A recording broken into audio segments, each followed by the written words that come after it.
UGC bill आखिर बदलाव की जरूरत क्यों पड़ी? कल्पना कीजिए एक ऐसा भारत जहां विश्वविद्यालय की डिग्री की गुणवत्ता समान हो, जहां छात्रों को बेहतर शिक्षा, आधुनिक पाठ्यक्रम और विश्व स्तरीय मानक मिले। लेकिन क्या यह संभव है? इसी सवाल का जवाब देने के लिए सरकार एक नया यूजीसी बिल लेकर आई। समर्थक इसे शिक्षा में ऐतिहासिक सुधार बता रहे हैं, जबकि आलोचक इसे विश्वविद्यालयों की स्वायत्तता के लिए चुनौती मानते हैं। आखिर सच क्या है, आइए समझते हैं। भारत के प्रमुख विश्वविद्यालय छात्रों की भीड़ में भारत में उच्च शिक्षा को व्यवस्थित करने के लिए 1956 में विश्वविद्यालय अनुदान आयोग यानी यूजीसी की स्थापना की गई। इसका उद्देश्य क्या था? इसका उद्देश्य विश्वविद्यालय को मान्यता देना, गुणवत्ता बनाए रखना और अनुदान उपलब्ध कराना था। समय के साथ भारत में विश्वविद्यालय और कॉलेजों की संख्या तेजी से बढ़ती। आज देश में सैकड़ों विश्वविद्यालय और हजारों कॉलेज हैं। ऐसे विशाल शिक्षा तंत्र को प्रभावी ढंग से संचालित करना एक बड़ी चुनौती बन गया है। वर्षों से कई विशेषज्ञों का मानना रहा कि भारत की उच्च शिक्षा व्यवस्था कई अलग अलग नियामक संस्थाओं में बटी हुई है। इससे नियमों में जटिलता, कार्यों में दोहराव, निर्णय में लेने में देरी जैसी समस्या सामने आती है। नई शिक्षा नीति 2020 ने भी एक अधिक सरल और समन्वित व्यवस्था की आवश्यकता पर बल दिया। इसके मुख्य बिंदु हैं अनेक नियामक संस्थाएं, गुणवत्ता में असमानता, मान्यता प्रक्रिया की जटिलता, विश्वविद्यालयों के सामने प्रशासनिक चुनौतियां। नई शिक्षा नीति का लक्ष्य है कि भारतीय विश्वविद्यालय वैश्विक स्तर पर अधिक प्रतिस्पर्धी बने। इसके लिए गुणवत्ता, पारदर्शिता, जवाबदेही और आधुनिक नियामक व्यवस्था को मजबूत करने की बात कही। इसी संदर्भ में नए यूजीसी बिल और व्यापक सुधारों की चर्चा शुरू हुई। लेकिन सबसे बड़ा बदलाव अभी बाकी है। नए यूजीसी बिल में ऐसा क्या है जो पूरे तंत्र को बदल सकता है? क्या यह छात्रों के लिए फायदेमंद होगा या विश्वविद्यालयों की स्वतंत्रता पर असर डालेगा? अगले भाग में हम बिल के प्रमुख प्रावधानों को सरल भाषा में समझेंगे। भाग 2 में हम जानेंगे नया यूजीसी बिल क्या है। भाग 2 में जानेंगे नया यूजीसी बिल क्या है। सबसे बड़े बदलाव आसान भाषा में हम लोग समझेंगे। पहले भाग में हमने जाना यूजीसी बिल क्या है और बदलाव की ज़रूरत क्यों महसूस हुई। लेकिन सबसे बड़ा सवाल, आखिर नए यूजीसी बिल में ऐसा क्या है जो भारत की पूरी उच्च शिक्षा व्यवस्था को बदल सकता है? क्या यह सिर्फ नाम बदलने की बात है या इसके पीछे एक बड़ा विजन छिपा है? आइए समझते हैं। सरकार का उद्देश्य उच्च शिक्षा की नियामक व्यवस्था को अधिक सरल, पारदर्शी और जवाबदेह बनाना है। प्रस्तावित व्यवस्था में विभिन्न नियामक कार्यों को बेहतर तरीके से व्यवस्थित करने और गुणवत्ता सुधार पर अधिक जोर देने की बात की गई है। इसका लक्ष्य है कि भारतीय विश्वविद्यालय वैश्विक मानकों के अनुरूप आगे बढ़े। इसके मुख्य बिंदु है नियामक व्यवस्था को सरल बनाना, गुणवत्ता और पारदर्शिता बढ़ाना, जवाबदेही मजबूत करना, छात्रों के हित की सुरक्षा की बात करना। प्रस्तावित सुधारों के अनुसार उच्च शिक्षा के नियामक, गुणवत्ता, मूल्यांकन और मानकों को अधिक स्पष्ट ढांचे में व्यवस्थित करने का प्रयास किया गया है। इसका उद्देश्य यह है कि संस्थानों का मूल्यांकन अधिक पारदर्शिता और छात्रों को बेहतर शैक्षिक वातावरण मिले। इसका मुख्य बिंदु है गुणवत्ता पर अधिक फोकस, मान्यता प्रक्रियाओं में सुधार, डिजिटल निगरानी और डेटा आधारित मूल्यांकन, अनुसंधान और नवाचार को बढ़ावा। यदि प्रस्तावित सुधार प्रभावी ढंग से लागू होते हैं तो छात्रों को बेहतर गुणवत्ता वाली शिक्षा, अधिक पारदर्शिता, मूल्यांकन प्रणाली और आधुनिक पाठ्यक्रम का लाभ मिल सकता है। वहीं विश्वविद्यालय के लिए गुणवत्ता सुधार और वैश्विक प्रतिस्पर्धा में आगे बढ़ाने के अवसर बढ़ सकते हैं।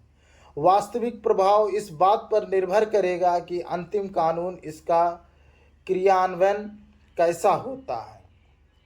इसके संभावित लाभ क्या हैं? बेहतर शिक्षा गुणवत्ता, वैश्विक प्रतिस्पर्धा, रिसर्च को प्रोत्साहन, आधुनिक पाठ्यक्रम। लेकिन हर बड़े सुधार के साथ सवाल भी उठते हैं। क्या यह बिल विश्वविद्यालयों की स्वायत्तता को प्रभावित करेगा? क्या राज्यों और शिक्षकों की चिंताएं जायज़ हैं और छात्रों पर इसका वास्तविक असर क्या होगा? अगले भाग में हम इन्हीं सवालों का संतुलित विश्लेषण करेंगे। भाग 3 में हम जानेंगे यूजीसी बिल पर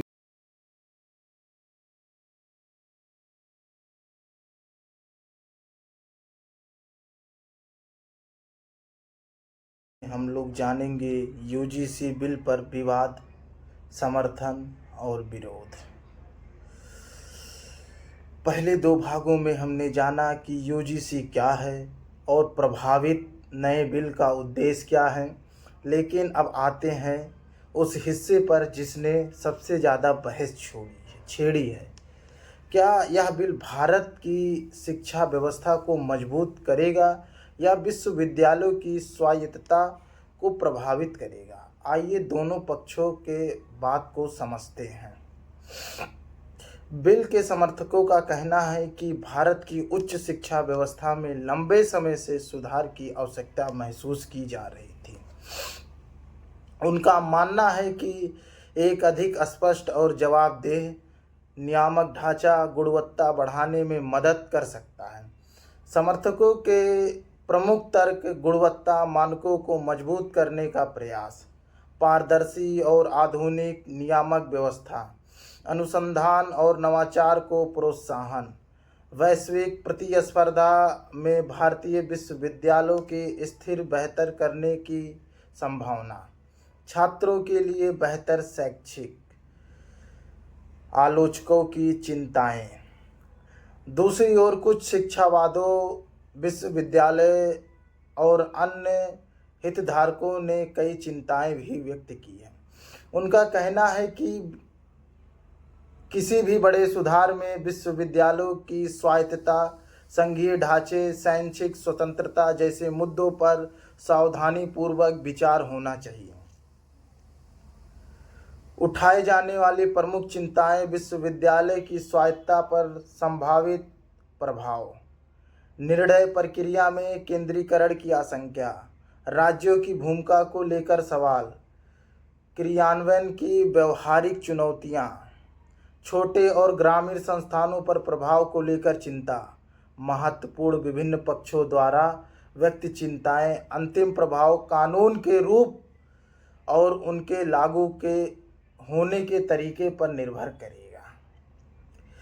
कई विशेषज्ञों का मानना है कि शिक्षा सुधार आवश्यक है, लेकिन किसी भी सुधार की सफलता केवल कानून बनाने से नहीं बल्कि उसके निष्पक्ष और प्रभावी क्रियान्वयन से तय होती है। पर्याप्त संसाधन, शिक्षकों का प्रशिक्षण, पारदर्शिता और संस्थानों के साथ संवाद, ये सभी उतने ही महत्वपूर्ण मुख्य बिंदु हैं। सुधार के साथ पर्याप्त संसाधन भी आवश्यक हैं। गुणवत्ता और स्वायत्तता के बीच संतुलन, छात्रों के हित सर्वोपरि, निरंतर समीक्षा और सुधार की आवश्यकता। अब सबसे महत्वपूर्ण सवाल, अगर यह सुधार पूरी तरह लागू होते हैं तो अगले 10-20 वर्षों में भारत की उच्च शिक्षा कैसी दिखे सकती है? क्या भारत विश्व के शीर्ष शिक्षा केंद्रों में शामिल होगा